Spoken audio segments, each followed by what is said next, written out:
Hi friends, क्या हाल चाल। मैं आपका फ्रेंड्स बिलाल सूफी, आपका हमारे YouTube channel education for dream में आपका फिर से स्वागत है। जी हाँ दोस्त, आज की वीडियो में हम डिस्कस करेंगे जो चैप्टर नंबर 4 है क्वाड्रेटिक इक्वेशन क्या होती है, किस तरह से इस पर एग्जाम के अंदर क्वेश्चन आते हैं, किस तरह से हमें उनको सॉल्व आउट करना है। तो चलिएगा हम शुरू कर देते हैं।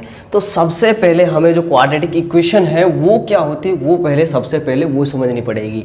तो सबसे पहले हम बात करें, हम जो क्वाड्रेटिक इक्वेशन है उसका जो टॉपिक्स है, क्वाड्रेटिक इक्वेशन की जो जनरल फॉर्म हम मिलेगी आपको वो भी होती है ए एक्स स्क्वायर प्लस में बी एक्स प्लस में सी इक्वल्स टू में 0 है।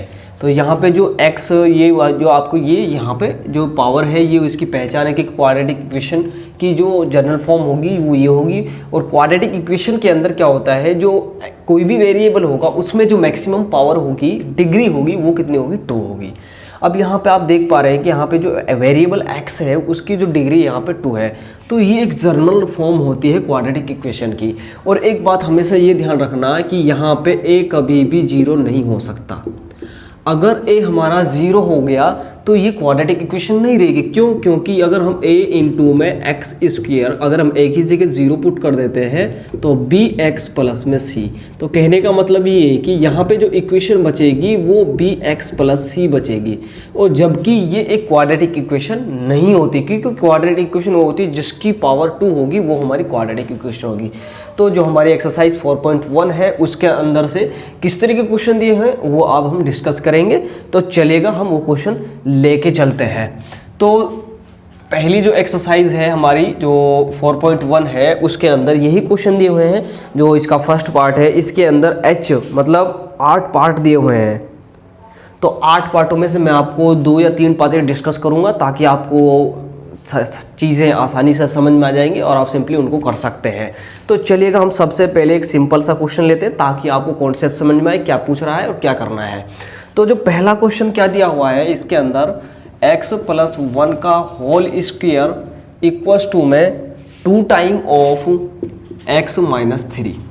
ये क्वेश्चन आपको दिया हुआ है और ये हमें चेक करना है कि ये क्वाड्रेटिक इक्वेशन है या नहीं है।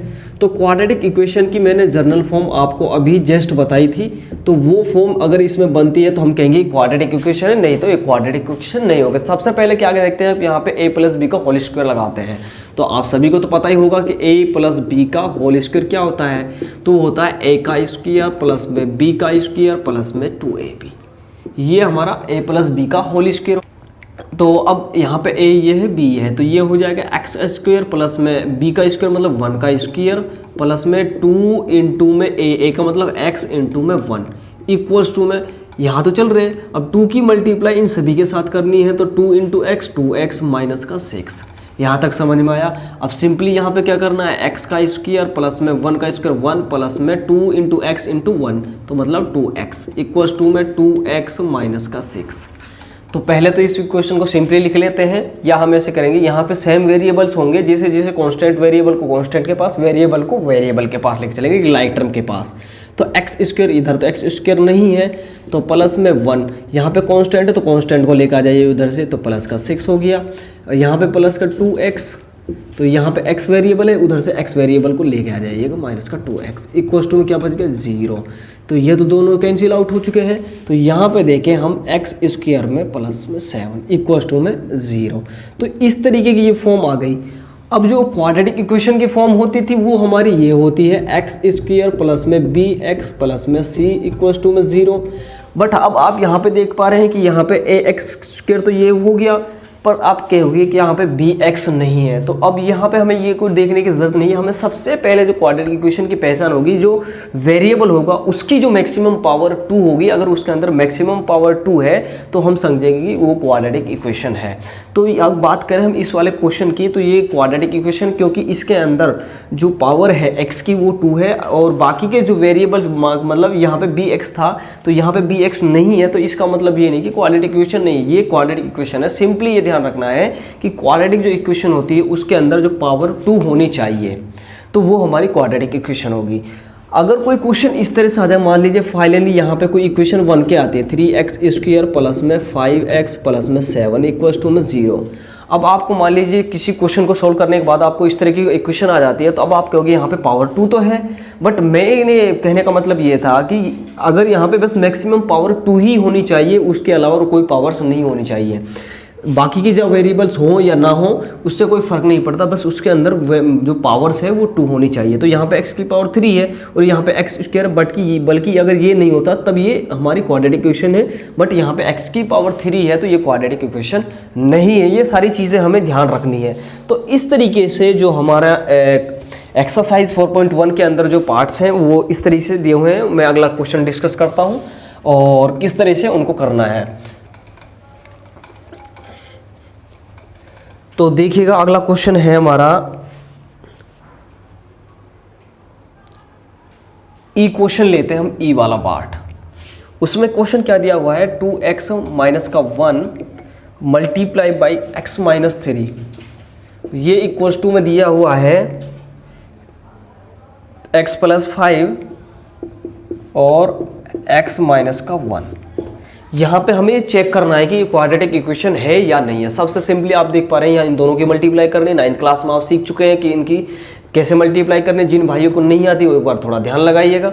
तो सबसे पहले क्या करने, इस वाली की इससे मल्टीप्लाई करोगे तो x की 2 इंटू एक्स, तो 2x की पावर 2, ठीक है। अब इस 2x की इस माइनस 6 करके करेंगे तो माइनस का 6x। अब इस 1 की इन सभी से करना है इसी तरह से, माइनस का x माइनस और माइनस प्लस का 3। यहाँ तक समझ में आया। इसी तरीके से इनके सिंपली मल्टीप्लाई करने, इक्वल्स टू x की इससे x से करेंगे तो x की पावर 2 बनता है और इसकी इससे करोगे तो माइनस का x। यहाँ तक समझ। अब ये 5 की मल्टीप्लाई करनी सभी से, तो यहाँ पे 5x माइनस का 5। यहाँ तक समझ में। अब क्या करना है, यहाँ पे 2 वेरिएबल सेम है, यहाँ पे 2 वेरिएबल, उनको पहले सिंप्लीफाई कर लेते हैं। तो यहाँ पे 2x स्क्वायर, यहाँ 6x और एक माइनस का x, तो माइनस का 7x प्लस का 3 इक्वल्स टू में x स्क्वायर माइनस, तो यहाँ पे कितना बचेगा, प्लस का 4x, क्योंकि यहाँ तो प्लस का है, यहाँ माइनस का 1 है, तो माइनस का 5। अब क्या करना है, लाइक टर्म को लाइक टर्म के पास लेके चलना है। तो 2x स्क्वायर, यहाँ पे x की पावर 2 है तो वहाँ से x की पावर 2 को लेके आएंगे इधर, तो माइनस का हो जाएगा। माइनस का 7x, तो उधर x है तो उसको इधर लेके आएंगे, माइनस का 4x प्लस का 3 और प्लस का 5 इक्वल्स टू में 0 बच गया उधर। अब हम देखते हैं यहाँ पे 2x स्क्वायर है, यहाँ पे 1x स्क्वायर है, तो एक x स्क्वायर बचेगा, तो यहाँ पे 11x प्लस में 8। तो ये सिंपली एक क्वाड्रेटिक इक्वेशन की फॉर्म बन चुकी है और ये सिंपली हमारी एक क्वाड्रेटिक इक्वेशन है, क्योंकि ये वाली फॉर्म एग्जिस्ट यहाँ पे कर रही है, तो इसलिए ये क्वाड्रेटिक इक्वेशन बनेगी। तो ये हमारा क्वाड्रेटिक इक्वेशन वाला क्वेश्चन है।